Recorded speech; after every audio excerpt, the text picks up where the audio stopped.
Hello everyone and welcome back to What Barb, a Polin podcast. I'm Obs and I'm joined by Lecky Beans and Veg as we begin our fabled book reread of Romancing Mr. Bridgerton. First things first, happy Polin Week everyone. Woo! Happy Polin Week! Woo, woo, woo. If you are new to this fandom, fear not. Polin Week takes place every April to celebrate the anniversary of two very special dates within the Polin fandom. The anniversary of Book Penelope and Colin's first meeting on the 6th of April and Penelope's birthday on April 8th. What a sacred time. Hopefully, if our plans work out, you'll be listening to this episode on Polin's anniversary, the 6th of April. We'll get to that more later, but we're recording these episodes a little far in advance, so it's currently early March to us. We have no idea what the rest of March and what April 2024 will be looking like in the fandom, so... Yeah, we could get a trailer. If we've got a trailer, then I expect that we'll all be a little bit comatose at this point. But, you know, first of all, how are we all doing? Pretty good. Lecky doesn't like to sneeze. That's actually true. I hate to sneeze. I just find it deeply uncomfortable. My husband loves to sneeze. I hate sneezing and will do anything I can to avoid it. That's crazy. That's how you know the coming weeks are taking their time, isn't it? Sorry, Lecky, I'm not saying just... They'll come in useful if you're ever, like, being chased by someone in a house and you have to hide. You have to try not to sneeze. Yeah, I didn't say I was good at trying not to sneeze. I just said I don't like to sneeze. So yeah, they just equal likelihood I would be found by an intruder. So wonderful. And perhaps more horrified that sneezing is what gave me away. Your husband would at least have the consolation that he just sneezed before he got murdered. That's true, yeah. I can't believe we have to record a whole episode in this sort of energy.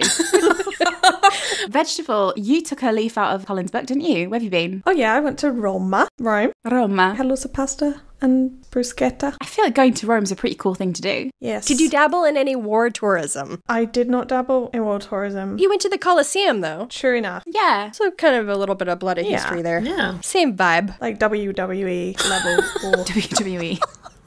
Do you think Colin would be into WWE? Probably. Maybe. But he was into boxing the first season. Yeah. And the thing about wrestling is that it's very theatrical. And he's kind of a drama queen, so you might like it. Beanlet, what's your life update for us? I'm pretty good. Biscuit's been growing. Oh, she disappeared. She jumped off the bed behind you. Oh, okay.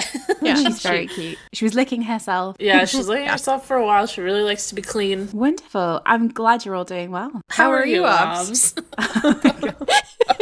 I don't even know anymore. I don't think I have any updates. I feel like I'm here. She's speaking. What more could you ask for? Oh, you know what? In positive news, it's International Women's Month. Hell yeah. I didn't realize we had more than a day. We had a whole month. Hell yeah. So yeah, we've got two of my favorite women celebrating their birthdays this month. Here we go. Oh, us. Yeah. Oh my god, you're so sweet. It's like, Y'all are my favorite too, but Jesus Christ. great, fantastic. You know, let's go see how Pen and Colin are doing, because what else do we fucking do with our lives? So pretty much since we started the podcast last June, can you believe it's been 9 months? Oh my god. 9 months since we started the podcast? Yeah.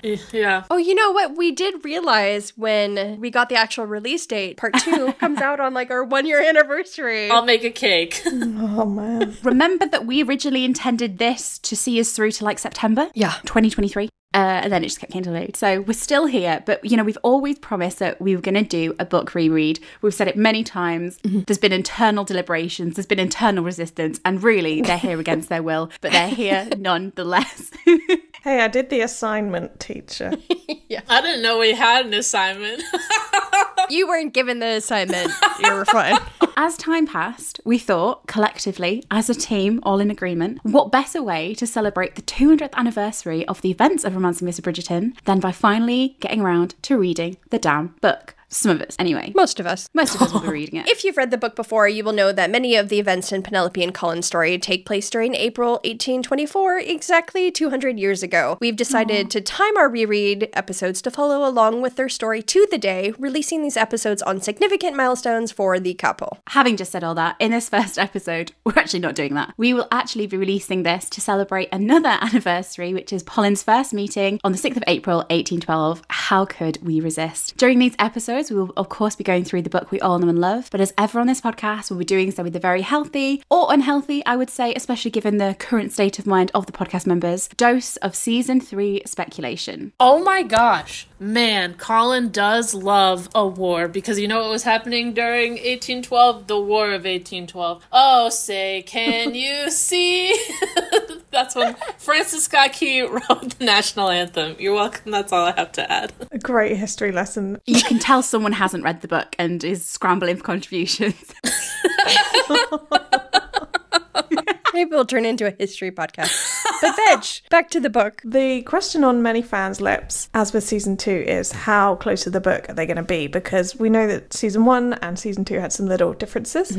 We have been told by Nicola Coughlan, Luke Newton, Jasper and Isle, Julia Quinn, and many, many others that season 3 will incorporate many elements of the book. And we've often heard that book fans will be very happy with the season and that they tried their best to include fan favourite moments and lines. But we don't think that it will adapt the book to the letter. We think and we know in some cases that there are some changes. There's no lessons in the book, for example. Yeah, a creative adaptation. But what we hope we'll find during our reread is that although there may be quite a few differences between the show and the book, season 3 will end up adapting the heart of the Polin story, including the key moments, themes, and the lines that are all quintessential to Polin's love story. For a little bit of background, Lecky and I have read the book many, many, many times. We have it like to hand on any given second of the day. Veg, you're very well acquainted with the audio version, aren't you? Yes. You love a bit of audio Colin. Nope. And then, of course, our darling Beans, who has never read the book in its entirety and will nonetheless be sharing her sterling opinions on the matter. We'll have a little bit of fun with her on that, but more on that later. We interrupt this book reread to bring you it's the weekly crumb. Lecky, we were so proud of ourselves. For like the first time ever, we'd got this episode mastered, ready to go ahead of time. Locked and loaded. And then, unsurprisingly, our plans have been massively derailed and we're bringing you an emergency crumb at a very inconvenient time, I think, for you. Yeah. Lecky, what is going on? So in the CBS morning interview that Nicola did, they released a little bonus footage showing some additional questions they asked her about Bridgerton, along with some footage of them visiting her and Luke on set. A little bit of behind the scenes footage. And what is so exciting about the behind the scenes footage is pen is in purple, pen is in lilac. And Colin, he's not Lilac Colin, but he's an in-love Colin. He's in love with Lilac Pen. Yeah. Oh my word. How exciting, first of all. So exciting to finally have a Lilac Pen at last. We've had Lilac Colin, now we have Lilac Pen. I think this is what I'm so excited about. I'm just in love with everything about this footage. But like you say, we've always been big fans of Lilac Colin. So if you think back to our 208 rewatch, Lilac Colin was in the epilogue, and it was one of the hints that Colin's story was going to be next as he realises he's in love with Penelope. And they begin that journey. And it's just such a wonderful way that the show has sort of incorporated that colour into the story. Now, we had a little bit of Lilac Pen in season 3 already, if you think back, just a dash of Lilac Pen. If you think to the lesson scene with that very sweet little necktie. Yep. So early on in their journey when she's still resisting him, it's like that little mark that she's still, the scarlet letter is the lilac letter that she's still in love with him. But here we're seeing her in full lilac with Colin by her side in the Featherington drawing room, no less. And the Bridgerton drawing room. And yes, so there's 2 little clips, isn't there, Lecky? Yeah, so if you remember, I don't even know how long it was now, but in the Argentinian interview, the little snippets we received of that behind the scenes footage, they were both on the set of the Bridgerton drawing room and the Featherington drawing room, and it's just because they were on set, so they're probably moving between sets. So they're in both the Bridgerton and the Featherington house. And if we look back to the This Morning leaks from 2023, again, they were in the Bridgerton drawing room. Yeah. And so we have these moments, just clips of them being interviewed, and we get such a wonderful look at both of them. Now, Veg is on hand. Veg, how are they both looking? Well, dear listeners, it seems our wildest fantasies have at last been realised as we finally have a Lilac Pen to take her place alongside our much-loved Lilac Colin from 208. Nick and Newt are in full costume here as Penelope and Colin, and they both look exquisite. Penelope is wearing a beautiful lilac gown covered in floral appliques. Absolutely stunning work from the costume team. We're trying to figure out exactly what flowers and plants appear on the dress for now, but the footage is a little blurry, as tradition would dictate, so bear with us. And we particularly love, though, how the applique delicately creeps over her neckline as our wallflower takes full bloom. Oh,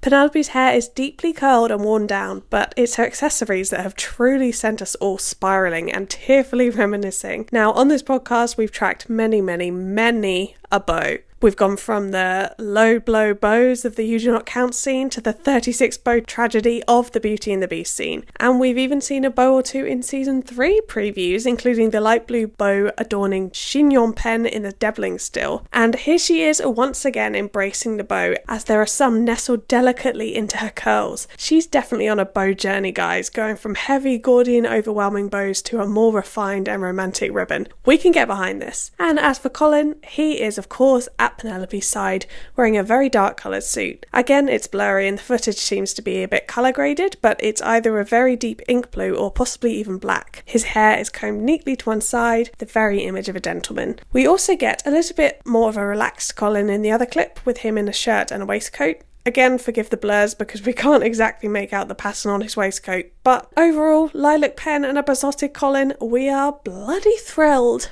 For Lecky, how do you feel about this? Should we just start with Colin, actually, very quickly? So we do get 2 glimpses of him. We get a glimpse of him in the Bridgerton drawing room. More interestingly with Colin is when Luke is in the Featherington drawing room with Nicola. I think it's a very mature look here. It's very dark. One of our listeners commented that it really reminded them of Anthony at a later part of season 2. And he really is sort of stepping into that image of the man of the house, sort of like, that's what I'm kind of getting from this. So far away from our darling baby boy Blue from season 2, but this maturation of his character and his style. And even just seeing that from early, I'm going to ask you in a minute what part of the season you think this is from, but even seeing the difference from early Pirate Colin, although we adore him, is super interesting. He's got a ruffled shirt, like in the mirror scene. Yes, he loves a ruffled shirt this season, which again is such a departure from that very early Colin that we have. That early pirate. I was just looking at her sleeves and I was trying to ascertain when I think this is. They're very reminiscent of Window Pen and the Moonlight Pollen still and footage that we've received. But we saw in the mirror scene, her sleeves kind of get like a little shorter and a little sexier. And I don't know if it's just because that scene that maybe she's wearing that dress in kind of has a very intimate, sexy feel to it. But she's in lilac. So I don't know if this is end of season Pollen or if this is when she realizes and accepts that she's in love before the mirror scene. But these sleeves are a little longer. A little bit more structured, a little bit heavier in fabric. Yeah. So to go to Pen then, obviously she's in lilac as the colour, which we all know represents first love in the show. And as you just say, we see her fully embracing it. So earlier in the season, she had a sort of tip of the hat, almost like a slight betraying of her true feelings in a scene where she's not supposed to be in love with him. Yes, where she's practicing flirting with other people. It's not just the colour that I think is so significant. First of all, once again, absolutely gorgeous costume design. Like, the more we see of the costumes, and I'm talking about everyone's, because if you think about Ice Queen Eloise, the hair and makeup is on point, and the costuming, everything. It's just phenomenal. Yeah, she's got these like rosy, glowing cheeks. Oh, so cute. The fabric of the dress so is beautiful. Just so beautifully done. But I think what we've noticed, like, and we've been saying this for a while, really. I think we've been saying this actually since the This Morning leaks in 2023. If you look in the This Morning leaks, that dress, which is sort of that sagey, sea foamy, bluey green, actually has a golden underlay. Yes. And this golden shimmer is something that we saw back again with the Tudum moonlight stills. And it's something that we've been noticing more and more as we've seen more costumes. Yeah, she has like this shimmer to most of her dresses. Even when we got the Cantonese clip, when we got that close-up of her green dress, even that dress has a shimmer to it. And we kind of speculated that this is maybe her kind of shining from the inside out. And this also is reinforced by the Allure Bridals collaboration they did. Of course. Their dress for Penelope has this shimmery tone to it. Which was inspired by her. It's that not only just stepping into the light, as in the light being this external exposing force, but also reflecting it from inside. Recognizing that you are your own source of light. Yes. And reconciling that and finding your own light as well as the light within society. And so beautiful how they incorporate that idea just into the costuming. Just love it. So many details here. Gorgeous. And then, of course, we have this wonderful shot of the back of Nick and Newts as they're talking to the interviewer. Now, Lecky, talking of old friends in this season, we have a visit from some very dear old friends who's shown up in the Featherington drawing room. I believe it's a bow, Obs. It's a little cute little ribbon. I think we have a bow sighting. How many have we got there? Is it like 3 or 4? If you've been a long-time listener of the podcast, you know that we have said many things about Pen's bows in the past. We've tracked them. We have rated all of the rewatch episodes by bows. And to have them back here, welcome home. So I think she has 2 hair clips up on the top of her hair that we've kind of seen, like in the mirror scene, she has that blue hair clip. So she has 2 hair clips, and then it looks like she has 2 bows kind of just like neatly tied around her hair. And it's so adorable. It's like taking that 202 Penelope where she's just wearing bows up the yin-yang and then just like softening it and toning it down and kind of just making it her own in a really pretty romantic way. And I really like the idea that the bows in a funny way are an emblem of, she's been through it with her costuming. Her self-expression. Did she choose to wear that many bows? And she's learned to tone it down now. She's been put in these outfits before and they were so heavy and they were very deliberately childish if you think back to the You Do Not Count scene and the staircase scene. But what I really like here is it's not a rejection of her past. Who she is. It's not like I'm not that person anymore. It's a way that she's reclaiming that part of her, reconciling that part. And it just reminds me of that quote from the book where Colin is like, I love you for my past, the present and the future. It's this idea that they're not just pushing aside who they've been. They're bringing that part of their past into the present and into their future. I love that she's done this in that way. And you know what it makes me want, Lecky? I want her in a fucking yellow dress at some point. Yeah, she should get at least one more nice yellow look before they wrap up Polin's love story. Or I will settle for, we've said it before, yellow flowers at the wedding. It's that idea of carrying through your past because their past is so part of their story as they move towards their future. I will also say, just to piggyback on our earlier conversation about when this might be, her waves are a little softer than they are in the mirror scene as well. We've speculated a lot about whether or not her curls reflect whether she's in a happy state or not, or in a state of kind of like emotional turmoil. Distress. But as somebody who has curly hair, it would be nice if she starts off with those softer waves and then kind of goes back into the curls, but again makes them her own. Once again, a part of her past that she isn't just rejecting and distancing herself from, but reconciling herself now. So we'll have to keep an eye on further leaks and anything else that's released to kind of see where her curls go toward the latter portion of this season. If you had to guess, what is this look from? A lot of people really like the idea that this is them married or together. I do understand where that's coming from because I think there's something so grown up and together and composed and confident. And so I can see the argument that it's married Polin. Do you think it's definitely at least together Polin? Definitely together Polin. If I had to speculate, and I'm probably wrong, let's just put that out there, I'd say that maybe this is also an episode like 6 look after they come to the realization that they both love each other and want to be together. And they're assured in that love. But maybe before the sexy charged mirror scene. But if I had to guess, I would guess that this is a Polin who have just realized that they love each other. Because I think that's true to the books as well, is they have that realization before they're married, and their marriage itself is almost the formality. Whereas for them, it's something like the engagement night that has more power in their story of them both knowing how they feel about each other in that moment. So it's almost the marriage itself isn't that moment of we're together against everything, especially for Colin, my wife, Bridgerton, who will see her in Bridgerton Blue once and immediately be like, Pum. So again, we're recording this really late on, so we can't go into it in too much detail, but it's been a crazy old week. Polin week, we've had magazine shoots, big mood promo, Australian towns getting turned into Regency fairs, Lecky.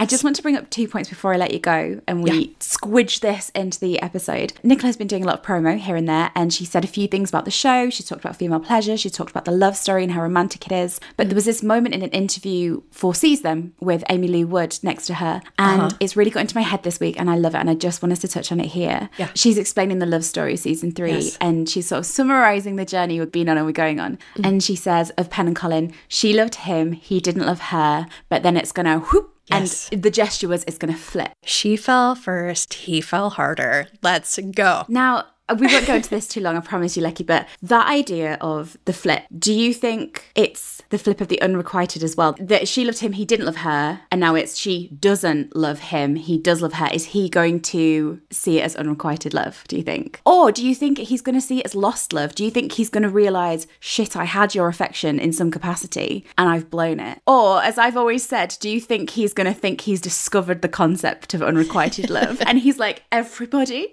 Yes. There is this phenomenon that has never been experienced by a human before. That would be hilarious.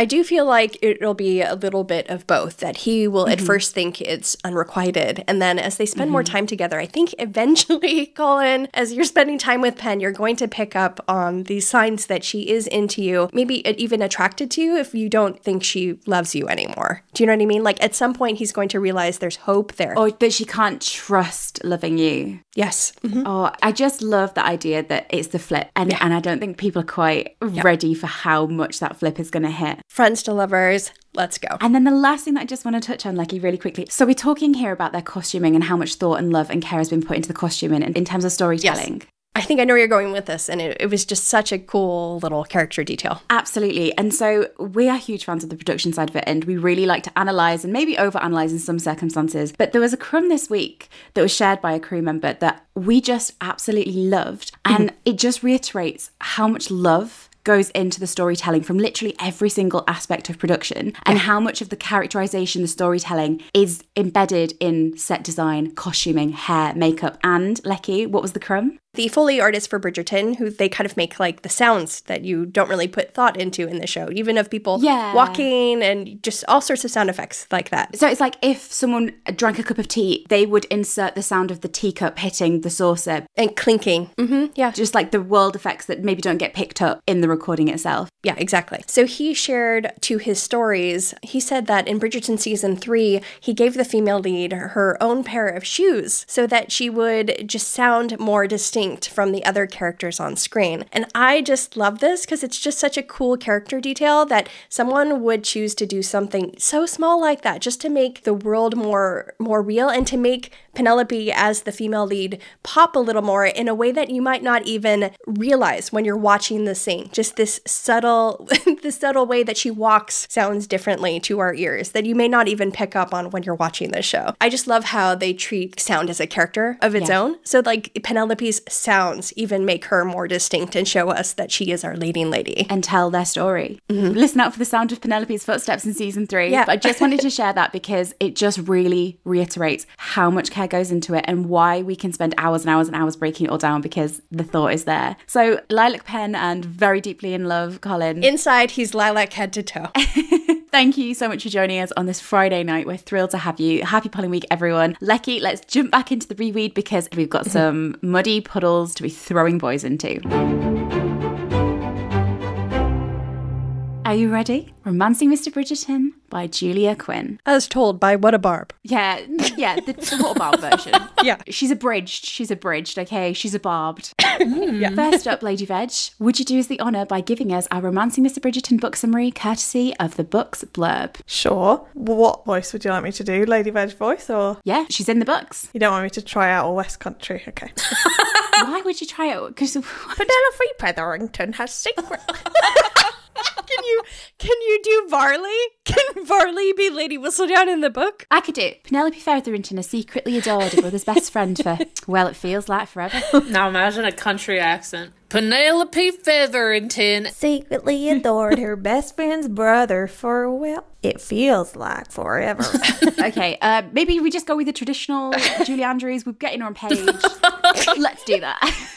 We've tried, we failed. We'll regroup with the original. Got ya. Penelope Featherington has secretly adored her best friend's brother for, well, it feels like forever. After half a lifetime of watching Colin Bridgerton from afar, she thinks she knows everything about him until she stumbles across his deepest secret and fears she doesn't know him at all. Colin Bridgerton is tired of being thought nothing but an empty-headed charmer, tired of the never-ending sameness of his life, and most of all, tired of everyone's preoccupation with the notorious gossip columnist Lady Whistledown, who can't seem to publish an edition without mentioning him in the first paragraph. When Colin returns to London from a trip abroad, he discovers nothing in his life is quite the same, especially Penelope Featherington. The girl who was always simply there is suddenly the girl haunting his dreams.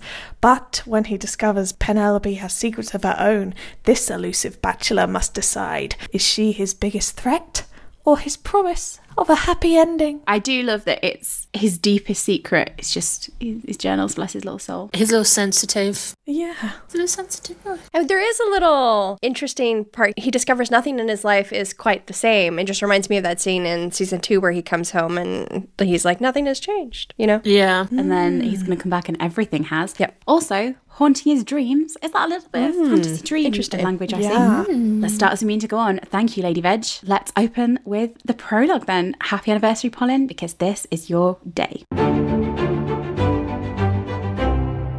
On the 6th of April in the year 1812, precisely 2 days before her 16th birthday, Penelope Featherington fell in love. How so, you might ask? Well, we begin our love story in Hyde Park. We have a little 15-year-old Penelope out for a walk with her family when she feels thunderous rumbling under her feet. Ever curious, Penelope slips away from her mother to watch 2 horses and their riders galloping on through the park. How is she looking, Veg? She might be paper and ink, but how else is she? Well, unlike the lovely Nicola Coughlan, Book Penelope has brown eyes rather than light blue, and she also has brown hair with a touch of red instead of the proper ginge that we're all used to in the show. And she is in this scene looking lovely in a striking ribboned bonnet, which is tied a little too loose. Indeed, a striking bonnet, but an even more astonishing plot device as a most remarkable gust of wind lifts the bonnet into the air, straight into the face of, could you guess who? One Mr. Colin Bridgerton, who falls off his horse and gets chucked straight into a puddle of mud. What an entrance. How is he looking, Veg? I mean, covered in dirt, as is apt. Great start. He is covered in mud. I don't really know what you expect from him, but he is looking very endearing, and he's got a piece of embarrassingly placed spot of mud on his cheek. And a little later, he's described along with the other Bridgertons as 6'2", with famous Bridgerton chestnut hair and the most devastating green eyes to ever grace a human face. Your eyes are most remarkable shade of green. Devastating shade of green. You know what? I'll take a most remarkable shade of blue anytime. Don't you worry, show Colin. Veg, has disaster befallen our love story before it's even got underway? Maybe so, but maybe not. Penelope expects Colin to be immediately angry with her for causing him to fall off his horse, but instead he gets up onto his feet, he brushes the mud off his clothes, and he laughs. And as she recalls, in that moment, Penelope fell in love. Aw. Guys, we have our meet cute. Obviously, a bit of show speculation. How do we think the meet cute is going to happen in the show? Do we think it's going to be the same setup with the horses? What age? We think that the age will be different. So at this point in the story, Penelope is just about to turn 16. Colin is 21. They've obviously changed the ages in the show. And thus, when they met originally, what are we thinking? Well, I doubt they'll push a kid off a horse. I have Googled that once or twice to check the legality. Sadly, I don't think they can throw a child off a horse. Or maybe just get like a child dummy and just throw it. Do you know like they use in car crash car crash tests? Yeah. Just chuck a child off the horse. Yeah, that's actually not a bad idea. As Beans has suggested in the past, maybe instead they will give Hero Colin an opportunity to rescue Pen in some way. Yeah. While still including like a little nod to the books. Maybe like he pushes or pulls her out of the path of a horse, which results in him still falling in a mud puddle, or maybe both of them. What did you say, Lecky? A muddle puddle. Muddle puddle. A muddle puddle. Which results in him still falling in a mud puddle, or both of them. And this would result in Pen maybe angering Portia and her becoming worried that Colin is still upset with her. That would be very sweet. I still go with the hero complex thing. I was going to say that, and then like you said, I said that, and I was like, oh, okay, good. I brought it up. Yeah, you did. I think what you've said, Beans, is that like it would be amazing if in that first meeting something fundamental happens. Yeah. Because we've said before that we know these characters, we know both of them, which is unusual for the show because normally there's one of the love interests that brand new. Yeah. Right. Whereas I feel like we already know them, and what we need to know is the why of their relationship.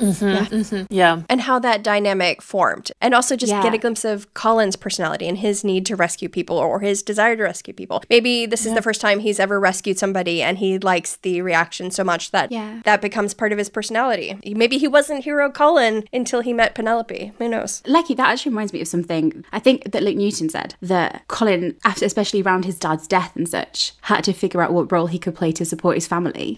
And he was too young to really do anything like his older brothers where they were taking on responsibilities, and it's sort of finding that place. And I think what he did was become laid back and become like quite funny. You're right. And like finding that role. Yeah, he will cut tension by making jokes and things like that. And I wonder if if maybe, well, obviously I'm reading like far too much into this. Oh, God forbid on this podcast. But if he sees that Penelope's reaction, that he eases her fears by laughing and kind of joking. And that he's done something. And Yeah. in that moment he had a purpose. Yeah. How old are we thinking? Because in the books, as we will see, it's 12 years from their first meeting on the 6th of April until they actually got married. Are we suspecting that they're going to play with the time difference? Because obviously what we'll find out in this book reread is that the timeline is completely different to what is in the show. So in the show, they're much, much younger. Do we think they're going to play with that 12-year gap and that waiting period by having this happen 12 years ahead of the show, which would put them at about, what would they put, about 7 and 9? Yeah, that'd be cute. It would be cute. I feel like maybe like teenage is more realistic to fully show. They've known each other forever, though. Well, they're teenagers when the show begins, basically. Oh, true. That's the problem with starting in a different point.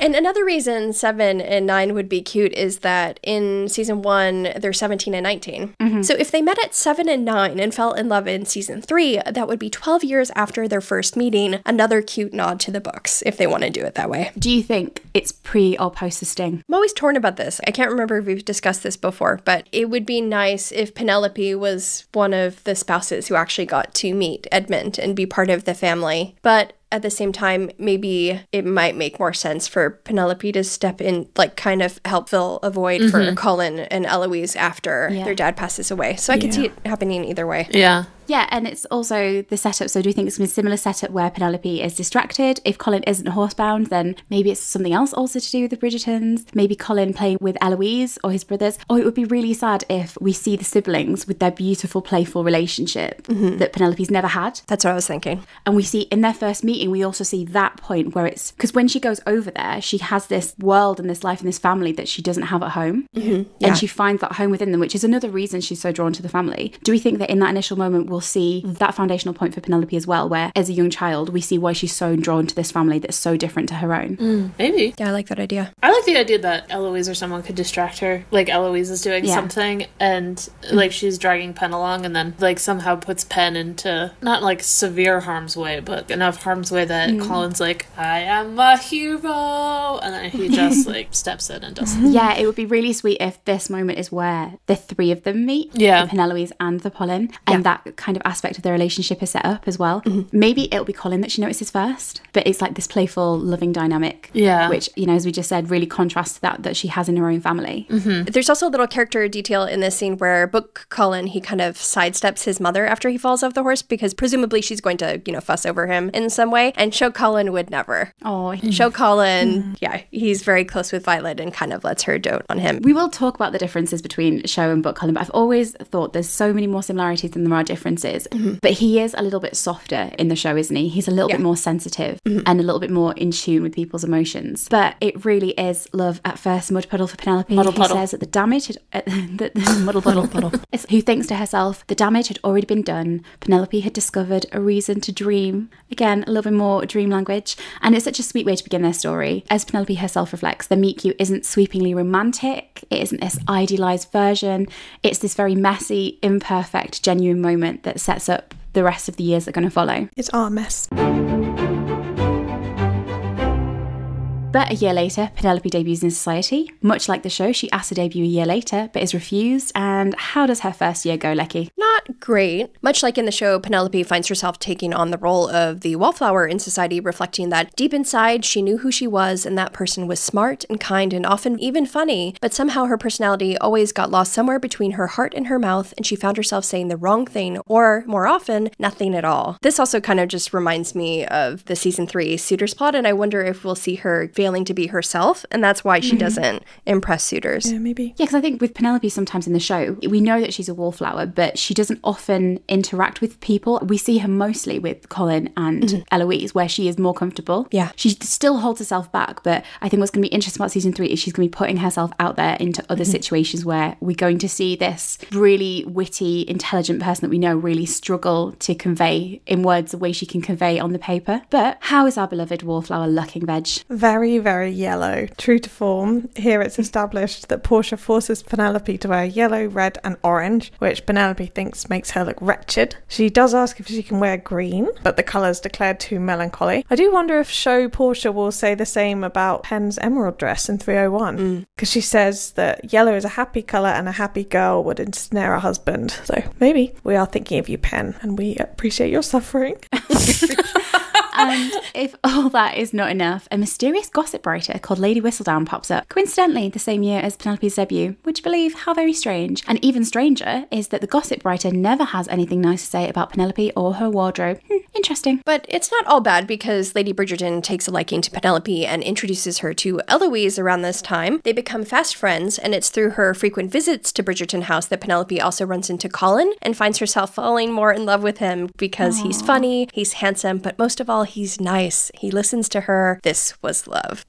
So we don't yet know how show Penelope fell in love with Colin, but we imagine him as for much the same reason. He is nice, he is kind, he is a good man. Where other men would laugh at Book Penelope, Colin chose to laugh at himself, and he took the time to talk to her and make her feel seen. As we'll see later in the story, this makes Penelope think a little too highly of Colin, so she comes to see him as a perfect man who can do no wrong. We've discussed before how show Penelope has done much the same, but we know from the remarkable shade of blue scene that, no matter what, Pen still recognizes the same core characteristics in show Colin, seeing him as a genuinely good and kind man.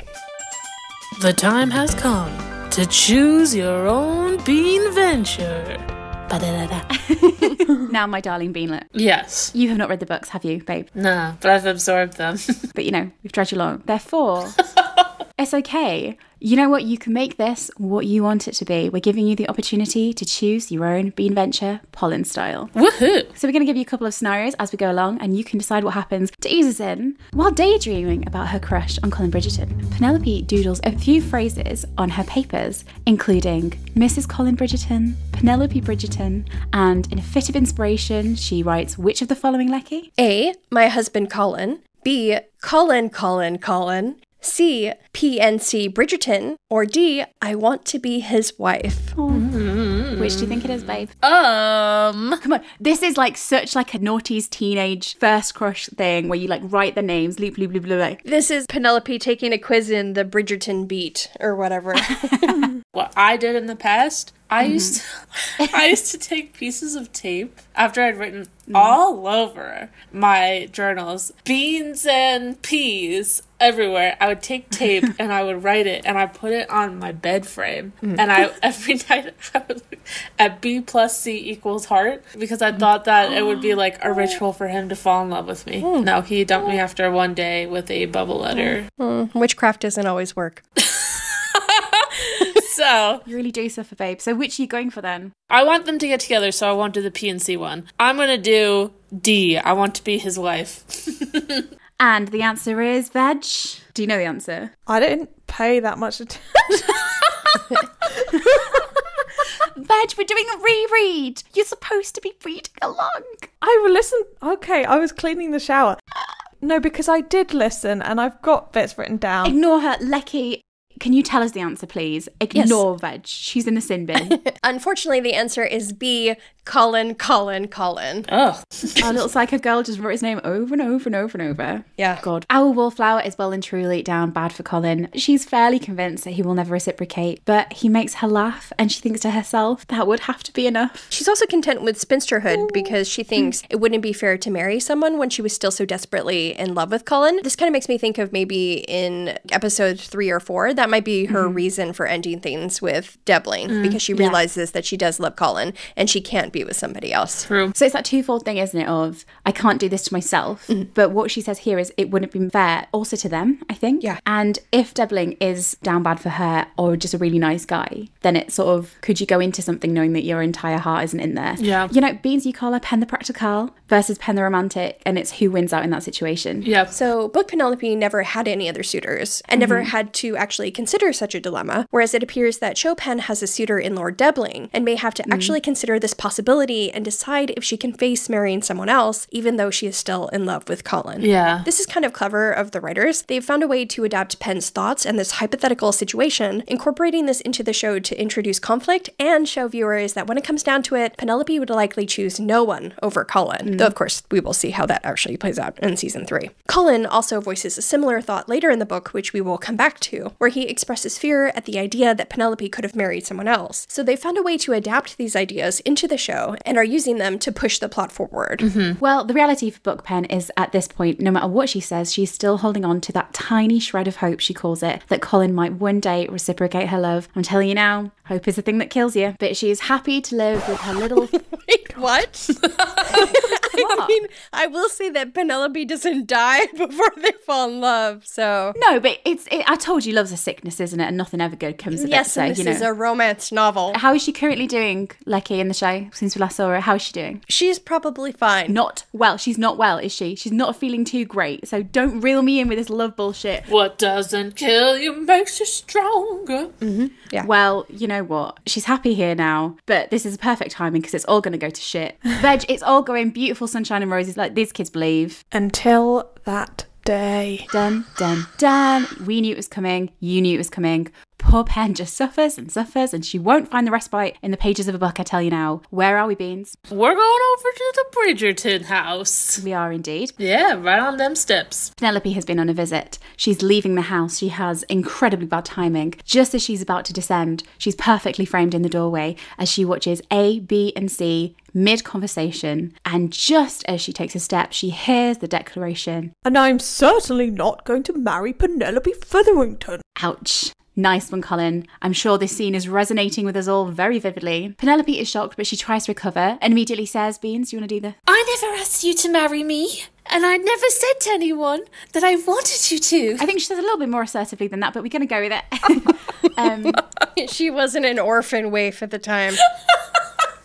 Colin is horrified. Penelope desperately tries to hold on to her dignity and leave. Unlike the show, we'll go into the differences here, but in the book, she actually has the opportunity to confront him. And you know what? She holds her own, doesn't she? Yeah. Colin completely falls apart, but she keeps her shit together until she gets home. Penelope is trying to leave a disastrous scene, and Colin is not quite letting her, though. Lecky, this is all feeling a bit familiar. Yeah, there's an interesting parallel to the Goodnight Mr. Bridgerton scene here, where the book says she would have made a clean escape, except that Colin suddenly blurted out, "Don't you have a maid?" It's kind of like where he asks if she has a chaperone in the Goodnight Mr. Bridgerton scene. Very concerned, aren't we, Colin? We're all very familiar with this scene, as it was adapted for the end of season 2 when Penelope overheard Colin declare he'd Never dream of courting Never dream of courting Penelope Featherington. Sorry, Luke. You need to add the horrible laugh as well. So we have... We'll get Lecky to splice him in. Yeah. Penelope. So we have here a book disaster and a show disaster. Which version is worse? Let's hash it out. Show.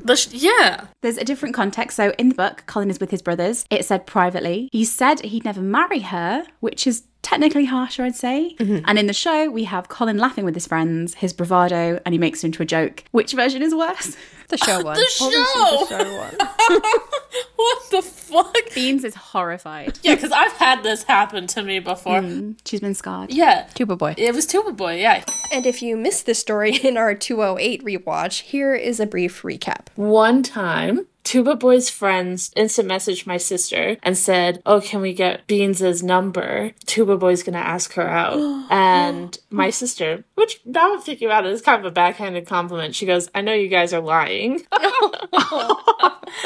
And she's like, "I told Beans," and she said she doesn't want to give it to you. Later that night, Tuba Boy messaged me, and he said, "Oh yeah, sorry about my friends earlier. They were just like making fun of me because you like me." But I never want to date you ever. Like, it's not gonna work out that way. So Okay, so we have Beans' version is the worst, and then show version, and then the book version. Yeah, exactly. And this is quite interesting because it's a question of how they're going to adapt the book and the story to the show. And I suppose this is quite a good way to, they have a moment which is significant, but they change it and adapt it to the relationships we have, because the relationships of both versions are very different. So Book Polin aren't really friends at this point in the story. It's more just unrequited love and like an affection. Whereas Show Polin were much closer. And crucially, if we think back to 208, the context of that moment for Polin, Colin had just promised he'd always look after her. Twat. And so I think when Penelope overhears him, it's a very different level of shock, and it's a very different kind of blindsided loss. Yeah. We saw diligently throughout our season 2 rewatch that Penelope really allowed herself to get carried away because of Colin's actions. He was a participant in that as well. Yeah. And I think what shocks her so much is that Colin is cruel in that moment, as she reflects in the Goodnight Mr. Bridgerton scene. And in the meet cute, we saw that one of the reasons Penelope fell in love with him was because he laughed, but in a kind way. And she fell in love with him more and more over the years because of his kindness. Whereas in the show, what he did was very cruel, as she calls it.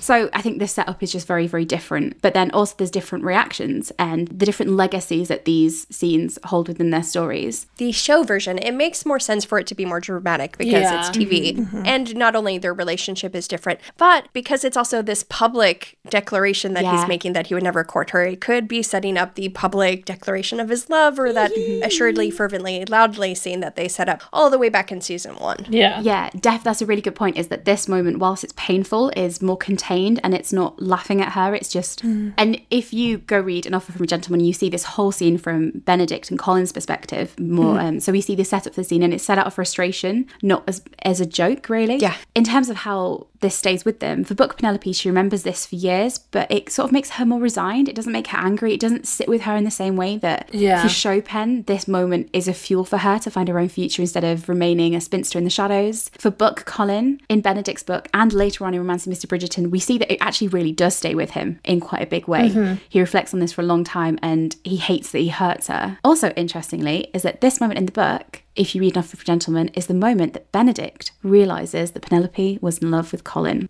Heartbreaking. But strangely enough, this moment in the book doesn't really have too much of a fallout for the rest of their story, whereas it's huge for the rest of the show. So we will definitely be seeing more of the fallout as we go forward in the show. But how's Pen doing? In the book, Penelope gathers herself and ends up being escorted home by Antony, during which she tells Antony that Colin should go away and travel, saying that he's not yet ready to marry. In a way, Book Penelope inspires and encourages Colin's travels just as Chopin did during season 1, albeit in a different way.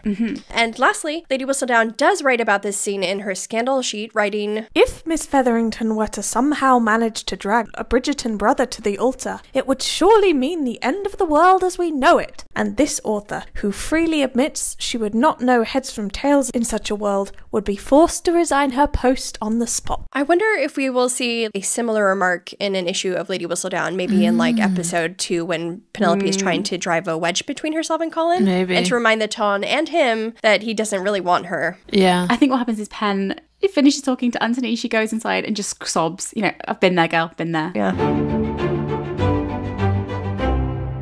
And the years go by, Penelope becomes a chaperone for her younger sister, Felicity. Nice to see you. Yep, Book Penelope has 3 sisters, and Penelope and Felicity are fairly close and they have a good relationship, which is probably why, unfortunately, the show axes Felicity. You know, we need to make sure that in the show, Penelope is as isolated and miserable in that family home as possible. Yeah, and as I've said, the years pass and Penelope settles into spinsterhood. She mentions being a spinster, actually, in the Goodnight Mr. Bridgerton scene, so that's a little parallel there. Colin drifts in and out of London, having developed a taste for travel. Same, babe. But when he is around, he dances with Penelope, and they form an easy, if not terribly deep, friendship, with Penelope always sort of carrying around the wound of Colin declaring that they wouldn't marry. After all, unrequited love was never easy, but at least Penelope Featherington was used to it. That's so heartbreaking. But do, it's the year of the moment. We're zooming forward, and we finally find ourselves in April 1824. We know what year we're in, but where exactly are we? And most importantly, where exactly are our beloved Penelope and Colin? Well, fortunately, we have a gossip writer on hand to tell us exactly where. Lady Veg, what of him? What of Colin? What of Colin? I don't even know where he is, but I'm looking for him. That's true, yeah. So to quote the book, matchmaking mammas are united in their glee. Colin Bridgerton has returned from Greece. The boy is back on English soil. Well, not quite a boy, because Book Polin is 33, so a whole 11 years older than our lovely show Colin. And this Colin is an unmarried bachelor who chooses travel over settling down, but whose charm and fortune makes him a prime catch in the ton. Where's our pen, though? An almost 28-year-old Penelope is over at the Featherington house as she learns Colin has arrived from Greece. As it happens, Penelope already knows that Colin's back. That's not suspicious at all. There's also a scene here where Portia and Penelope talk about her spinsterhood. Interestingly, Portia says, "In truth, I'm glad for your spinsterhood. I'm alone in this world save for my daughters, and it's comforting to know that one of you shall be able to care for me in my older years." I wonder if we'll see like a similar remark from Portia to Penelope in episode 1, I think we've touched on in the past. It could be Lecky. I like this idea of, I think when she says spinster in The Goodnight Mr. Bridgerton, I wondered if that's kind of a voice from Portia, yeah. Portia. And I wonder if what we're going to have is this sort of very spiky relationship that we're going to see early on between Portia, where she's like digging at Penelope. And I wonder if as the story unfolds, what we see is that they have a heart-to-heart at some point where Portia is starting to realise that Penelope has this future ahead of her that she didn't know she was capable of. Yeah. And it's this difficult, damaged, but ultimately underpinned by a form of love conversation where she's like, I thought you'd be by my side and we'd have this future, but I actually want you to go and be free and to have that love. So I wonder if it could be something that turns from a Barb into more of like a meaningful relationship at some point. Maybe. But there's no peace in Mayfair when Eloise Bridgerton has arrived, because over on the page, here she rocks up. She's a 28-year-old spinster, just like Penelope, but she's actually a spinster by choice and is thrilled at the idea of growing old with Pen. I mean, Penelope, there's loads of people wanting to grow old with you. Like, you're doing well. Yeah. But it's time for another edition of Choose Your Own Bean Venture. Ba-da-da-da. Beans, are you ready? Ooh. So, Eloise rocks up and Penelope is nearly caught reading a very embarrassing book. But what book is she reading? Is it A, Help for the Bedwetting Child? B, My Gentle Lady's Brother? C, Don Juan by Lord Byron? Or D, A Brief History of Greece? What are you going with, Beans? I know this one. You should know it. You've listened to the bloody book, Veg. You're not getting a fucking medal for doing the thing I asked you to do. Sorry, Beans. Carry on. Okay. If I'm thinking about it, I'd probably just be reading romance novels and putting myself into the shoes of the person in the romance novels. What's that one? My Bedwetter's Brother or whatever? My Gentle Lady's Brother. Oh yeah, not My Bedwetter's Brother. My bedwetting brother. He's a serial killer. Colin Bridgerton, in case you didn't know. Lecky, can you break the news? Did she get it right? The correct answer, unfortunately, is D, A Brief History of Greece, which proves that Penelope has been reading up on the same country that she believed Colin was visiting during his travels. Oh, not surprised. It's so cute because she's like reading up so they're going to have something to talk about when he meets her. Yeah. Did any of you guys do that with your kids? Did you read a book and you're like envisioning that you were in the park getting like, romance and you get all bubbly because you're like, oh my gosh, they love me? No, I've told you, Beans. When I was younger, my favourite book is about a boy who falls off a boat and he gets washed up on an island. And I've told you that all I wanted desperately more than anything in the world when I was younger was to be washed ashore on a deserted island and to never see a person ever again. I didn't know this, but I'm deeply concerned. And you know what? Like I do spend a lot of my time going to deserted islands as an adult. And you know what? It doesn't fix anything. So it's interesting. But I didn't read books and put myself in, except that one. My favourite book as a kid was Slaughterhouse-Five by Kurt Vonnegut. I can imagine like a 3-year-old Beans being like, boop, boop, boop, boop. Did you ever like read up on something or become interested in something because a boy you had a crush on was interested in it? Because that'd be the equivalent. Absolutely. Oh my gosh, there was a band called Look Mexico that Tuba Boy was really into, and I was also really into them. And so I would go to all of their concerts. Well, that's basically what she's doing. She's like trying to like gather things to talk about. And you know what? She puts all that work in. And it's absolutely fucking wasted because Eloise shakes her head and says, Colin ain't been to bloody Greece. He said the war there had worsened and it was too dangerous, so he went to Cyprus instead.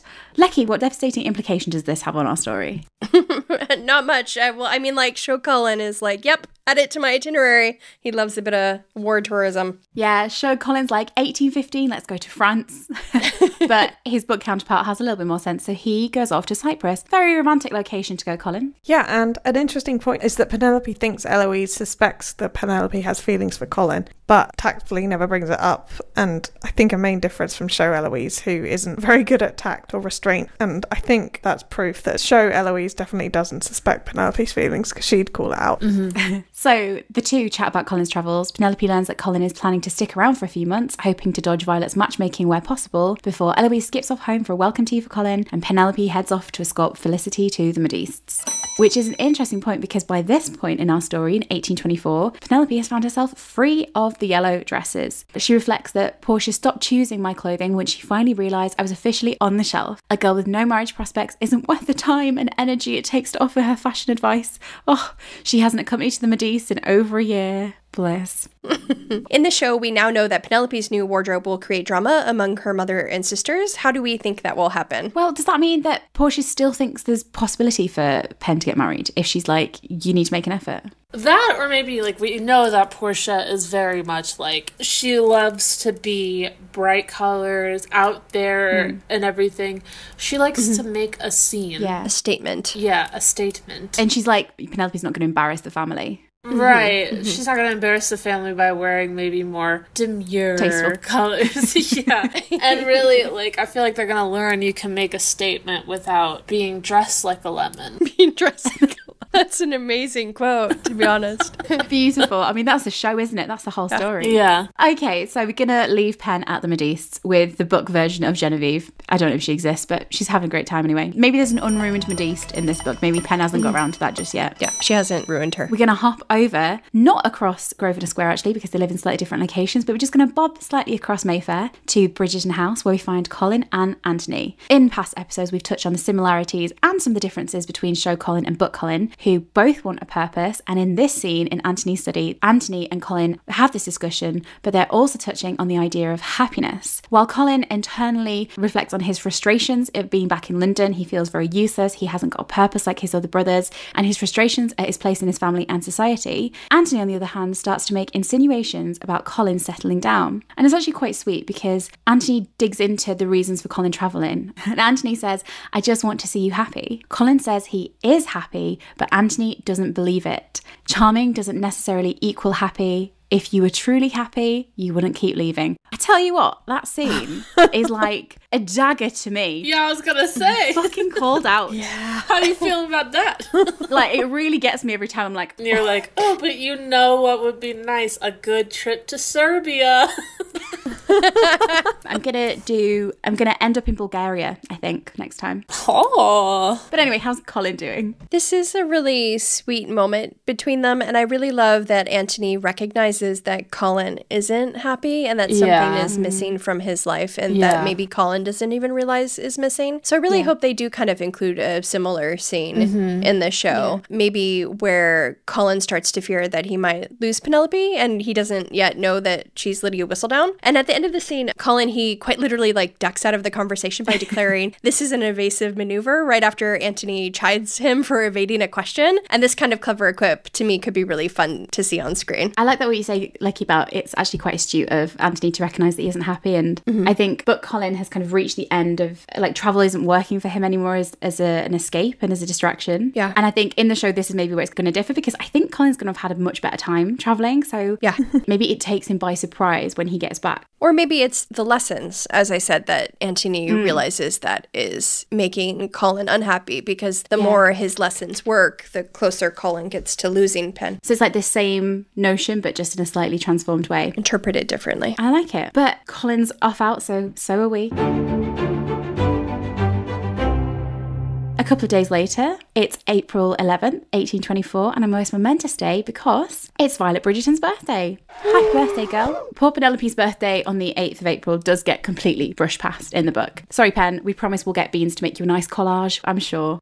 And courtesy of Lady Whistledown, we find that the ton are finding the season Dreadfully dull. and Hopelessly banal.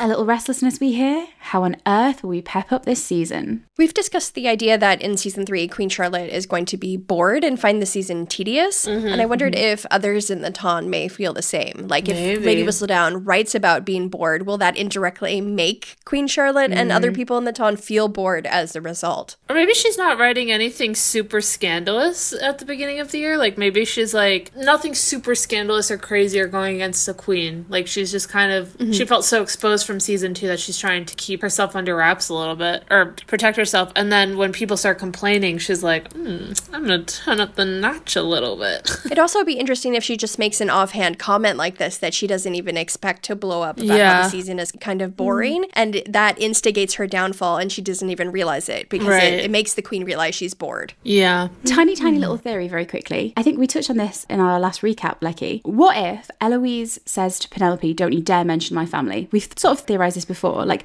don't mention my family. And so Francesca is going to be the natural diamond. And then Penelope finds that she can't write about it. So what she does instead is says something like, it's too boring of a thing to comment on because she can't really comment on it. She's like, it's too boring to comment on, so I'm not even going to bother. And that makes the Queen like, A, be like, maybe this diamond thing isn't working. Maybe I should pull out another trick. And B, be like, actually I am bored. And so I like that idea. But Lecky, don't let Colin hear you calling the season boring because we're over at the Bridgertons celebrating Violet's birthday with the rest of the ton. And of course, our lovely Penelope is there, finding that she can enjoy events far more as a spinster. So this pen is having a whale of a time at the opening of the season, but our pen in season 3, what do we think? She's going to be in a very different position. Our Penelope is not a spinster, no matter what she might say, and she is definitely going to be trying to attract attention from suitors at her first few events in season 3. How's that going to play out, Lex? Well, in the book, when discussing her former years as a wallflower, Pen remarks that she used to look this way and that on the dance floor, pretending she didn't really want to dance when she did. And it made me wonder how Penelope will try to gain attention at Lady Danbury's ball, for example, in episode 1. And I was thinking, especially if they need to set up the Lady Danbury relationship, it could be interesting if Pen musters her courage to approach Lady Danbury at the ball. Maybe to compliment her on the ball, first of all, and then to ask if she could make any introductions for her. I don't know, but maybe Pen even hints that she's interested in marrying this season, quite matter-of-factly, impressing Lady Danbury with how forthright she is. Yeah, or maybe like Lady Danbury sees her and like at least she's trying. At least it's going to have to come from her, the impetus to start with her plan. Yeah, I was just trying to think of like, how is she going to approach those gentlemen? Either she's going to do it of her own accord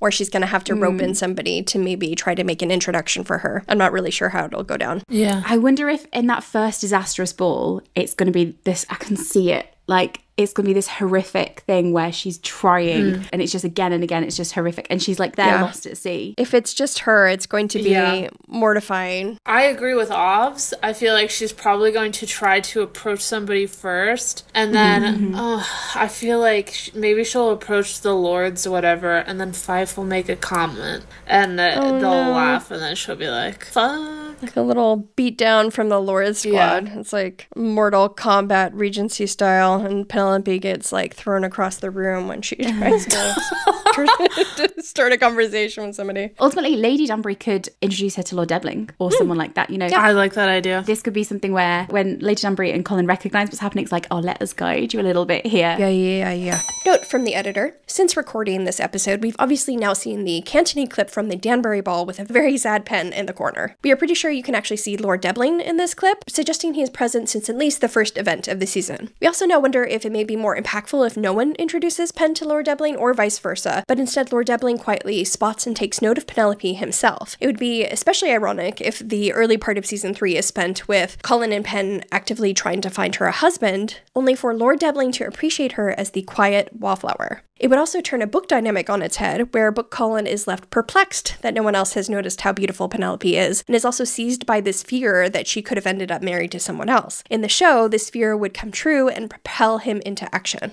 But back in the ballrooms of 1824, Pen is having a lovely time. She picks up an eclair, takes a bite, and... Good heavens!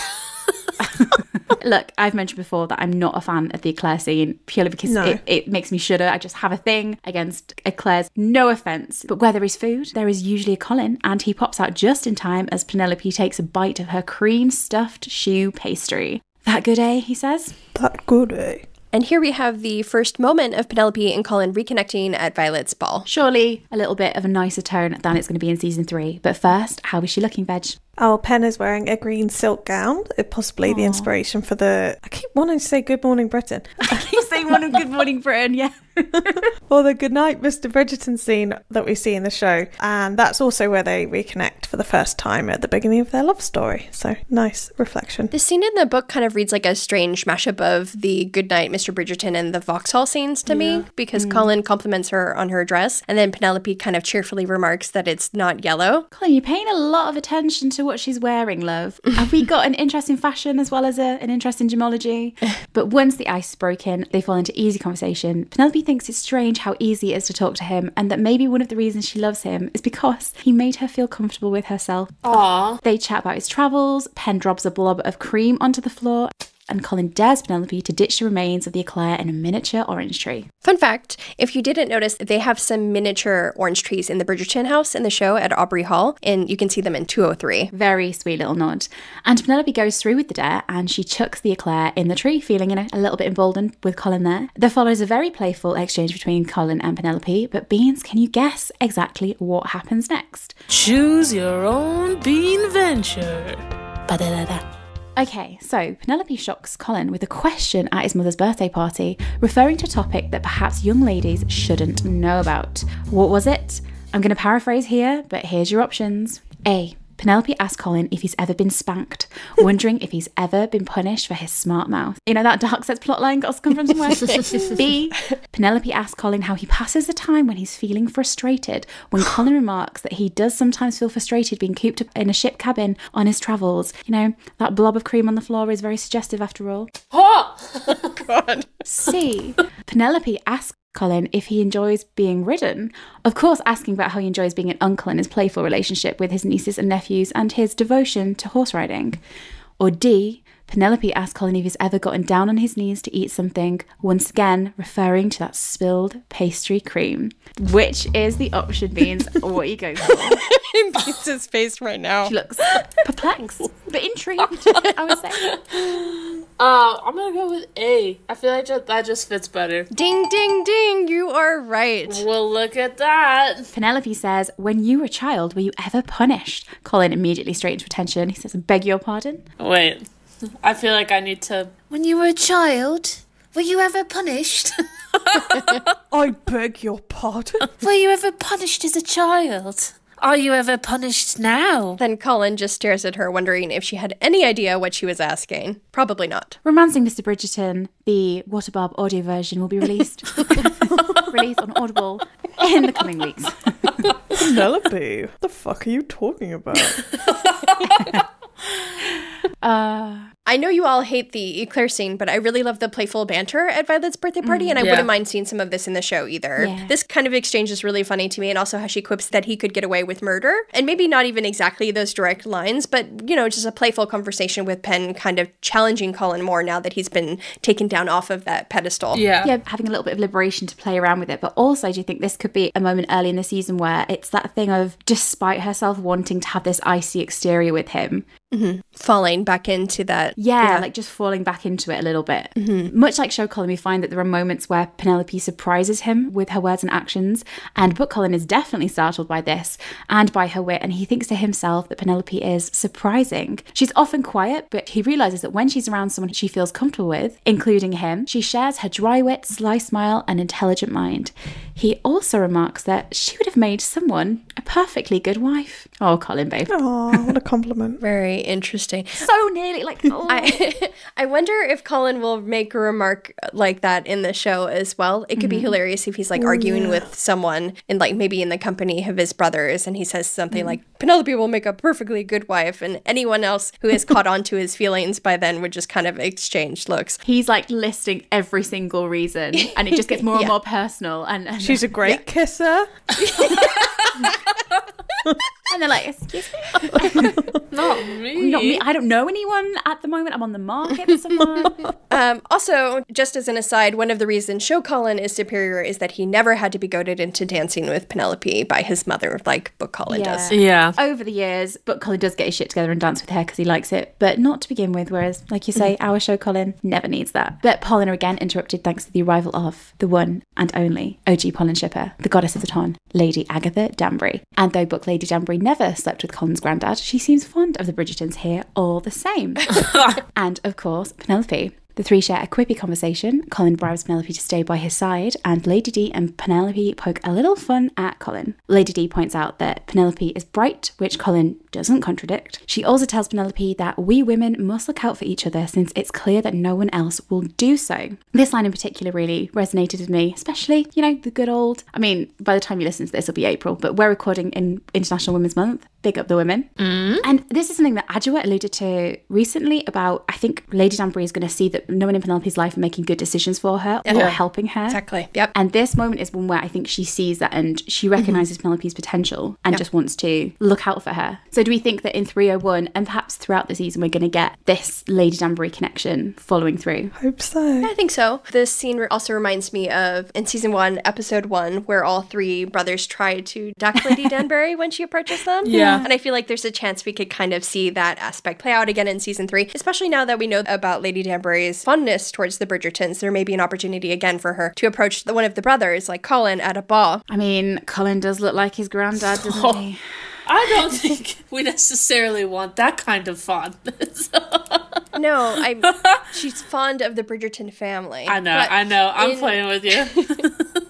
In prior Crumbs episodes, we also speculated that Colin would swoop in and steal Pen for a healing dance after a chat with Lady Danbury. And it's that thing of, I think Lady Danbury recognises pretty much the minute she stumbles upon them that, like, these two are down for each other and it's just a matter of time. Do you think she's going to catch on really, really early? Because she didn't in season 2. It took a very long time to pick up on Cantony. Yeah. Do you think she's going to, like, see it, spot it, and be like, they need a bit of assistance, but these two are it? Or do you think she's going to be like, Penelope, you need guiding, and the people in your life aren't serving you, and if that guides you away from him, then so be it? It's hard because she's invested doubly, right? But when there's tension between them and their love story, then where will she fall? The three continue their conversation, and Lady Danbury remarks that this is the most fun she's had all season, adding that it's been an especially dull year. And that kind of harkens back to the Lady Whistledown issue where she's talking about how dull the season is.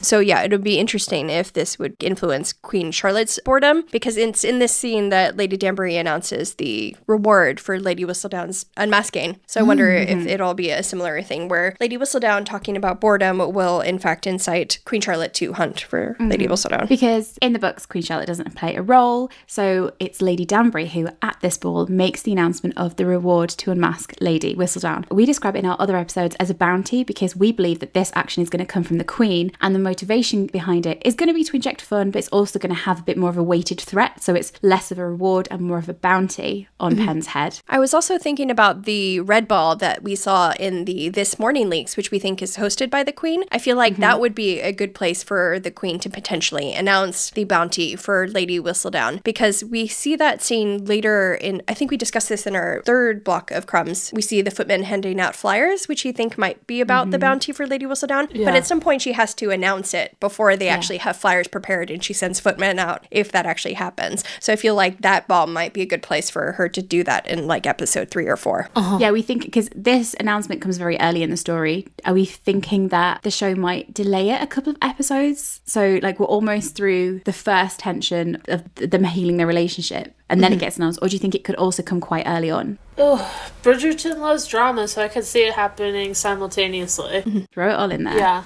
And the news of the reward ricochets through the ton, and everyone is immediately excited of the prospect of hunting down the gossip writer. Beans, you'll be delighted to know from our season 1 rewatch, an old beloved character is making a reappearance. Nigel Bearbrook is in the ton. How lovely to see him again. Ew. Okay, hello. Now, do you know who Nigel is in the books? Pen's solicitor. It's a good guess. No. Now, are you particularly endeared to a particular brother-in-law? Not a cheese-loving brother-in-law by any chance? God, is he one of her sister's husbands? He is indeed. Say goodbye to Cheese Boy. He is married to Philippa Featherington. Good gracious. I will never, nobody can replace Cheeseman. I'm so sorry. He said like a surname. Cheeseman, Spider-Man. Cheeseman. In the books, he isn't a horrible person.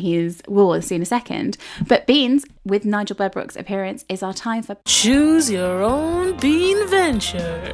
So Nigel Bearbrook stumbles through and makes a declaration to the rest of the ton in which he describes Lady D's plan as A scrum-diddly-umptious scandal, B, good crickets, a devilish delight, C, scrumbly good fun, or D, Italy diddly titillating. Oh my god, I love Italy Diddly Titillating. I've been thinking about how much I loved Muddle Puddle for the past half an hour. So I'm gonna have to go with D. That's so much fun. Thank you, Beans. That was an OBS original. I love it. Unfortunately, that's not correct. The correct answer is C, scrumbly good fun. I hate that. Oh. I'm sorry. And you're just annoyed about Cheese Man. As a side note, Nigel in the book is described as not known for his intelligence, his attention span, or his listening ability, which is very reminiscent of Dankworth. So maybe Dankworth in the show will speak in this very silly manner like this. Oh, that'd be cute. If I don't hear him say Italy Diddly Titillating. Italy Diddly Titillating. Someone get James Foon back into the ADR booth immediately. And as the Ton react to the announcement, Penelope asks Colin who he thinks Lady Whistledown might be. Colin dismisses the notion, saying he's out of London too often, but Penelope notes something fleeting and elusive in Colin's eyes. This reminds me a bit of Show Colin's possible suspicions toward Elle. The book continues, saying that the Ton might see him as only a devil-may-care charmer. Wonder whose fault that is. But Penelope recognizes his intelligence in this scene, and this reminds me of how Show Penelope is described as being one of the only people to really see Colin. And Colin turns the question back on her and asks who she thinks the writer is. Penelope can't very well say it's her, and so she places her suspicion on Lady Danbury, although Colin recognises that she doesn't actually believe that. Shout out to Colin, saying, I fear it will never be my destiny to be a dark, brooding hero. Penelope replies, There's time for you yet. and there surely is. Just give it a few hundred years for Netflix to commission the show and Colin can hero himself out to his heart's content. But it's at this point Eloise comes screeching in. There is a key difference between the show and the book. At this point in the story, show Eloise definitely knows that Penelope is Lady Whistledown, whereas book Eloise has no idea. Lady Danbury appears once more and demands that Penelope shares who she thinks the gossip writer is. But then what happens, Lecky? Penelope feels Colin next to her and senses him egging her on, and she thinks he made her more confident, more daring. He made her more herself. Or at least the herself she wished she could be. And this inspires Penelope to declare her suspicion of Lady Danbury to the entire ball. Lady Danbury is, of course, delighted by this. And then we have the beautiful lines from Lady Danbury. I like you, Penelope Featherington. Isn't it nice to discover that we're not exactly what we thought we were? Which is something Penelope immediately holds on to, with Penelope wondering if maybe, just maybe, she was something a little bit more. I love so much about this whole scene. So the last scene is so interesting to me because if you think about the relationship between Pen and Colin, and also about Pen and Lady Danbury in the show, with Colin we see how his presence makes Penelope feel braver and more confident, and I think the show is going to adapt this in season 3 through those confidence lessons that we've already seen. And as Colin knows, Penelope is already witty and clever and an excellent conversationalist. She just needs the confidence. And then of course with Lady Danbury, I think we'd all love to see something like this in the show where Lady Danbury encourages Penelope to be bolder. Definitely. I love that it's the romantic interest and then this sort of like maternal guiding figure that she has people rooting for her. Yeah. But now, guys, I'm so excited for this next part because it's with Lady Danbury's words playing in her mind that we next find Penelope. It's the next day and Penelope is on her way to Violet's house for the tea. Just a little geography lesson for you all. We find Penelope cutting across Berkeley Square in Mayfair. In the books, Penelope and her family live on Mount Street and she's off to Violet, who lives at number 5 Bruton Street. So she's on her way. It's lightly raining and she has a black umbrella in her hand. And she's feeling very adorably light-hearted and a little bit whimsical after the previous evening, singing to herself. I'm so intrigued to see which direction she's going to go here. This could go so many ways. Dickensian. I can feel it's going to be Dickensian. Yeah, it is. Do you know what it actually is in the audiobook? It's like, Not what I thought I was. Something more. Something No. Can you live up to audiobook Pen? Not what I thought.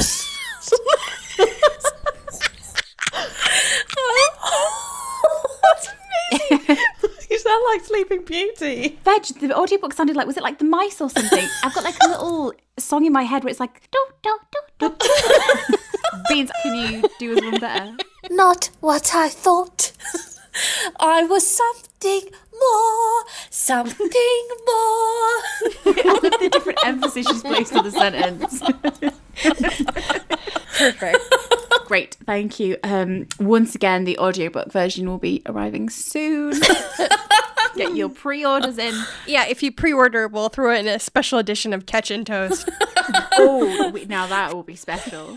Hey, Is there any clapping? I let the catch and toss go round.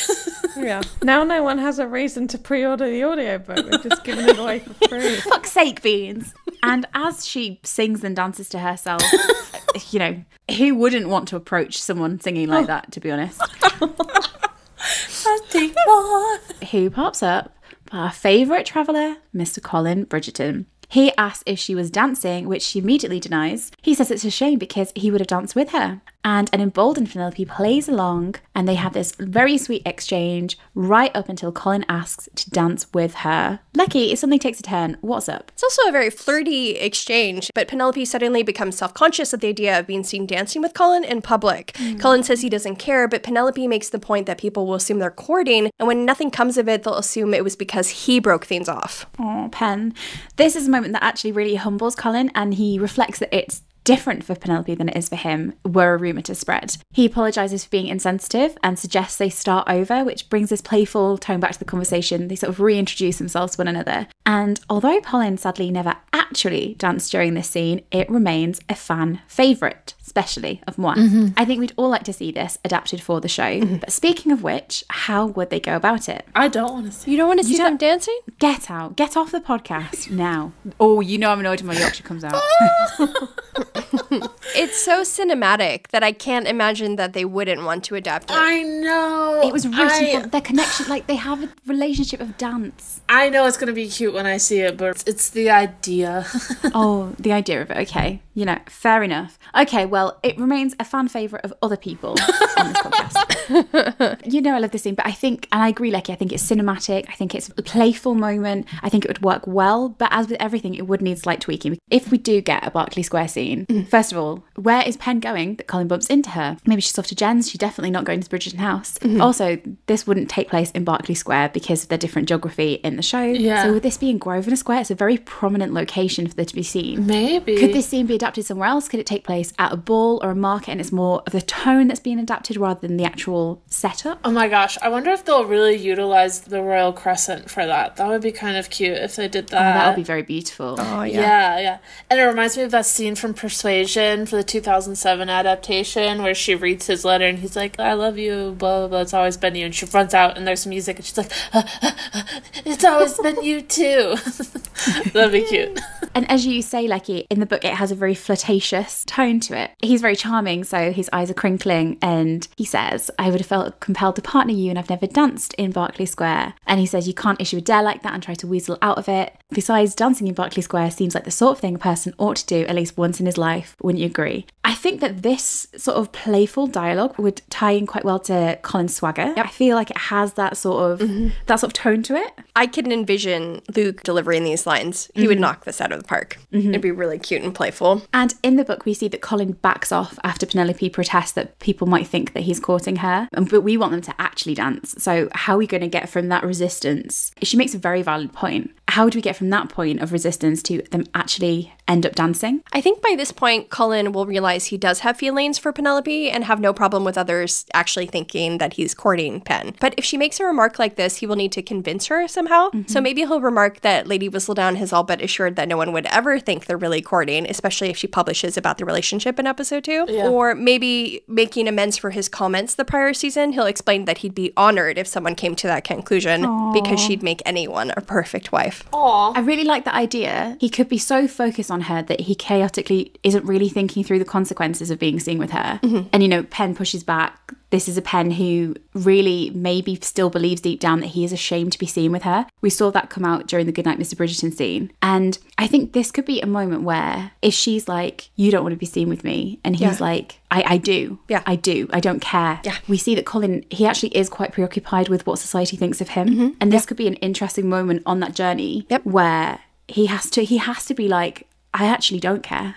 And that could be a bit of a healing moment, but it could come at a moment too where like they're almost too far along in their suitor plan. So it's like a really sad tone to it where it's like, oh my God, if only you hadn't have like gone down this road, and how are you going to get yourself out of it? And you know, it's that tension where he says in the book, as much as he could say he didn't care what people thought, when it came down to it, he rather liked being liked. Yeah. So maybe this could also be a moment where Colin realizes he doesn't care what anyone else thinks, that he'd rather impress Penelope and make her smile than anybody else. Yeah. But there is still that tension for both of them about how they're perceived. And like I say, it could be something that comes back up for them. But I just hope that it's a moment where, just for a moment, and it doesn't have to be for a long moment, and there doesn't have to be this big dramatic dance either. It could just be like a very small, intimate moment where like everything else falls away and it's them two. And then maybe something happens where the rest of the world kind of floods back. Do you know what I mean? Yeah. And it's also just like, I just love the playful scene when she's like, excellent reply. And she says, you're breaking out of character. And there's almost this fun role playing that is going on between them. Yeah. This kind of has lessons vibes to me, where he might be like throwing a scenario at her. Yeah, it could be a lesson. And will praise her for her response. But then she kind of playfully scolds him for interrupting the scene. That would be sweet.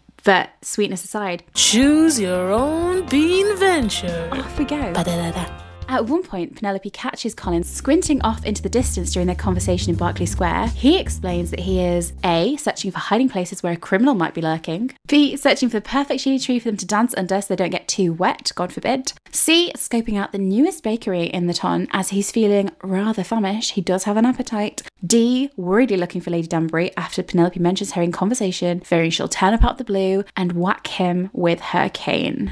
Which is the answer? The rains are raining. Yeah, it's raining downstairs and upstairs. And the answer is... B, searching for a perfectly shady tree. Incorrect. He is searching for hiding places where a criminal might be lurking.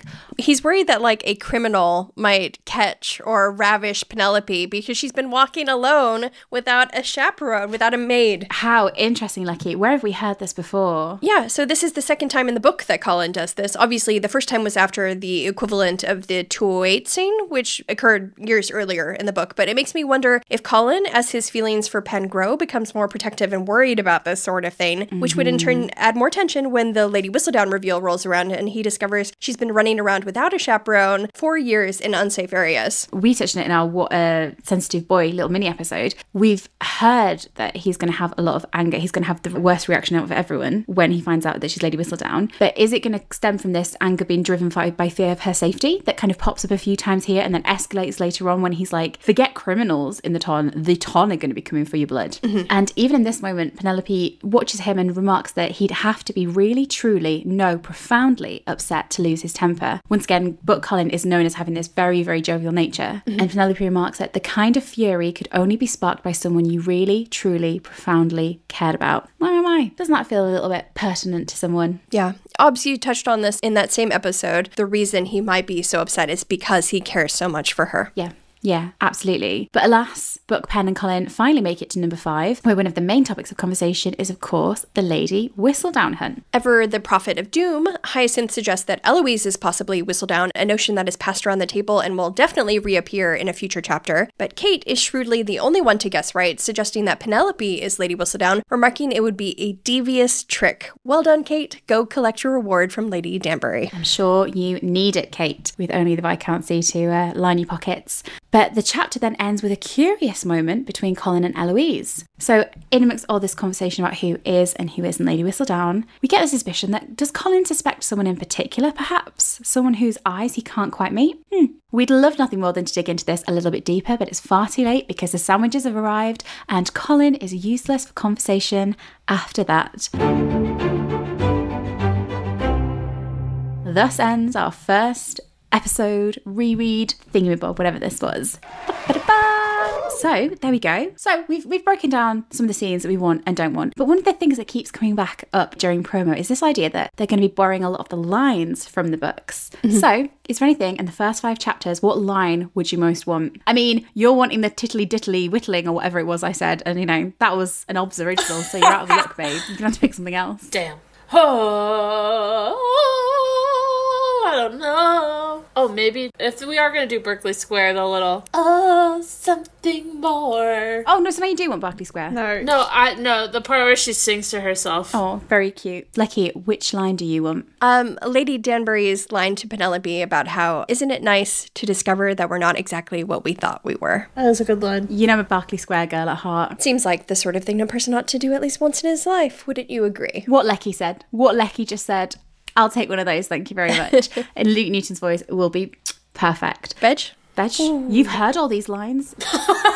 Can you take your fancy? When they're at the ball and Lady Danbury says like, oh, she's so smart, right? And Colin doesn't disagree. It's cute. Yeah. He says something like that. He's like, I'm not disagreeing. Yeah. And it says something where these two people are like recognizing her for who she is. Yeah. I love the trio of them. It's so lovely. I don't want the Eclair scene like we said, but there are some lines that I think are good from it that I would... Yeah. The banter in there is really good. Yeah. If they find a way to adapt that without the cream, I'm good. They've got good bands. If this were Love Island Regency edition. Got good bants. Hair type on paper. Got a bit of good bants. Is that how they talk about Love Island? I don't know. I've never seen it.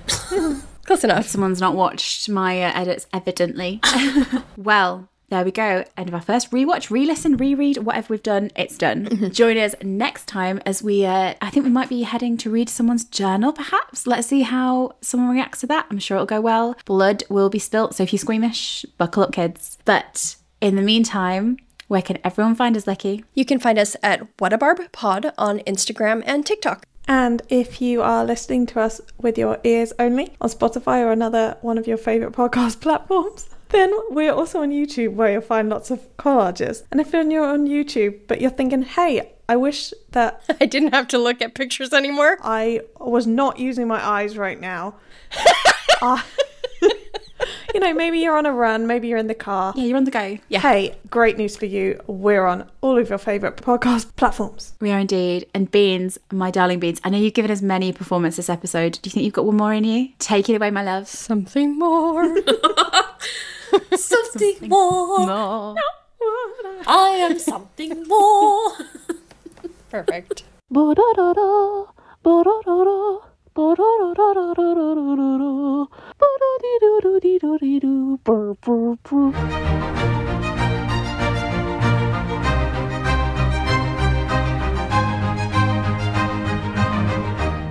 Das violin. Do do do do. Do do do do do do do do.